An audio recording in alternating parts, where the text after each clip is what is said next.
السلام عليكم، ازيكم؟ عاملين ايه؟ يا رب كلكم تكونوا بخير ان شاء الله. النهارده هنعمل الجامز البيتي بتاع سالي فؤاد. سالي فؤاد عملت حاجه كده زي الفيتامينات يا جماعه، عملتها من الخضار والفاكهه وعجبتني بصراحه، وانا كنت عايزه اعملها بما ان انا بحب الفاكهه او الخضار وما بحبش الادويه، فقلت اعمل كده الفيتامينات اللي هي عاملاها.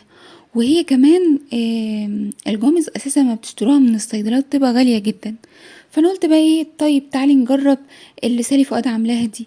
جابت ايه؟ جابت، هي كانت جايبة 3 او 4 بنجر وسلقاه، انا مش هسلقه. جابت تفاح وجابت جزر وجابت ليمون. انا جبت بنجرايه واحدة بس على التفاحية اللي هي كانت جايبة 4 بنجر، مع تفاحية ومع جزراية مع 2 ليمونة. انا جبت كله زي ما هي عاملة بالظبط، بس بنجراية واحدة بس وقشرتها وقطعتها. هو طري اساسا، مش محتاج ان هو يتسلق ويفقد فوائده في سلقه يعني. وجابت معلقتين بذور شيا، وجابت معلقتين جيلاتين من عند العطار عادي، وجابت معلقتين سكر دايت، الباكت السكر الدايت ده بمثابة المعلقتين، وجابت كوباية مية. اولا احنا هنحتاج ميه اكتر. ثانيا كنا هنحتاج جيلاتين اكتر علشان يمسك زي ما هي بتقول. فهي ما قالتش المقادير مظبوطه على ما اعتقد، او هي زودت بعد كده لما كانت بتعمل الوصفه، زودت بعد كده وما ذكرتش ان هي زودت بعد كده، لان على اساس انا عامله بنجرايه واحده بس وهي كانت عامله 3 باين او 4، وعلى معلقتين جيلاتين. لا، الجيلاتين ما مسكش الموضوع زي ما انا كنت متوقعه. تمام. هي حطتهم بقى في الخلاط او في الكبه كده وفضلت تضرب فيهم كويس. انا عشان الكبه بتاعتي صغيره فضربت البنجر الاول، وقلت اما اضرب بقيه الفاكهه مع بعض، يعني حاجه بحاجه يعني. وان ازود ميه علشان يتطحن معاكي ويبقى شبه ناعم. اولا ما بقاش شبه ناعم، هو اتطحن بس ما كانش شبه ناعم، وكان فيه قطع صغيره كده وهي بانت وهي بتحطها في القوالب. خلاص انا بدأت ان انا احط اهو شويه ميه مع البنجر وانا بضربه. وفضلت اطحن فيه. الفيتامينات مفيدة وكل حاجة، بس الأحسن إن احنا ناخدها من الأكل، سواء من الخضار من الفاكهة. فعلا بتبقى أحسن ما تبقى أدوية. الأدوية بتبقى مكثفة شوية بس ليها أعراض جانبية، مفيش حاجة بتكون إيجابياتها أكتر من سلبياتها. زي الدواء له سلبيات برضو يعني، هو له إيجابيات وكل حاجة، بس الخضار والفاكهة ملوش سلبيات أساسا، كله إيجابيات وكله مميزات ومفيد وكده.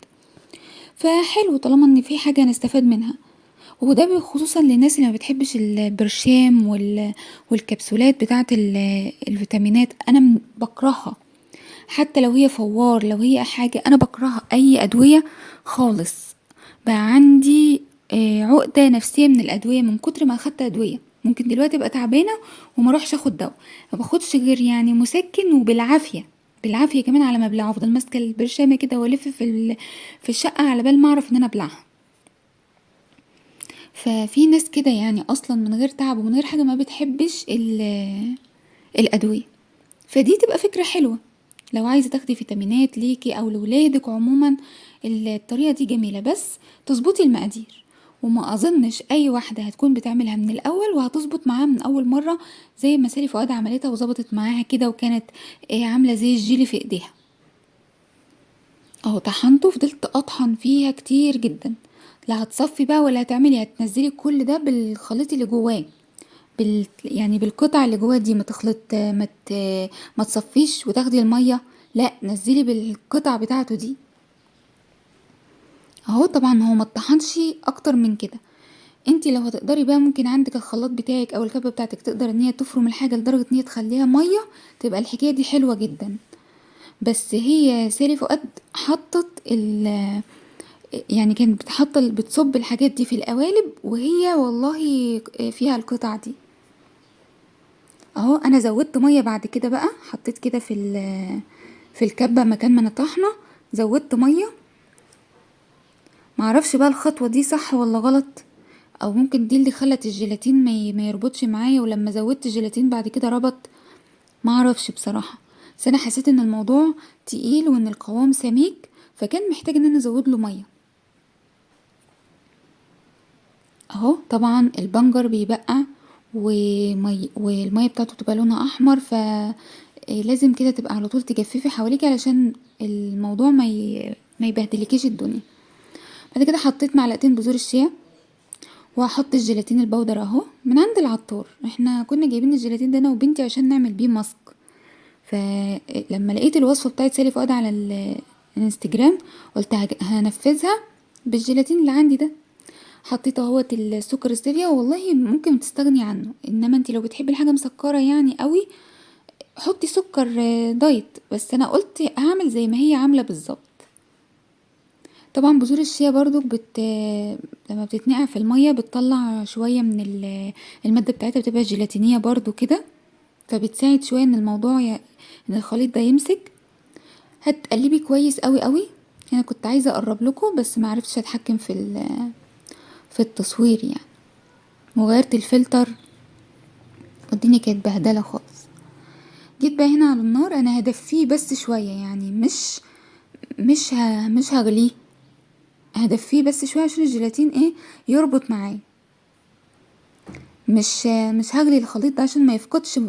لما بتغلي الحاجه بتفقد مكوناتها او الحاجات اللي بتكون فيها عناصرها يعني. اهو شوفي، كنت بقى عشان على اساس ان انا هنزل لكم بصوتي كنت بقول بتدفيه بس شويه، مش انك انتي تغليه او تسخنيه قوي. هتجيبي بقى القوالب السيليكون دي، كنت شارياها واصلا دي اول مره استخدمها. دهنتها كده بزيت زيتون، دهنتها بس مسحه بسيطه زيت زيتون علشان خاطر نعرف احط فيها الخليط ده. وكان عندي القالب بتاع التلاجة ده فشل طبعا ان انا احط في قالب التلاجة، معرفتش اقلبه، انما القالب السيليكون بتزق القطعه فبتطلع. ودي الحبه اللي باقيين حطيت عليهم جيلاتين وحطيتهم في علبه، لان ما كانش عندي قوالب تاني فحطيتهم في العلبه كده. واللي في العلبه ده طلع هو احلى من اللي في القوالب. مسكته بالسكينه كده قطعته. اللي في القوالب ده مجمد، دول مجمدين، كنت حطيته في الفريزر علشان يتماسك، ما تماسكش خالص الا لما حطيته في الفريزر. هو شكله حلو كل حاجه بس يبقى يزودله الجيلاتين.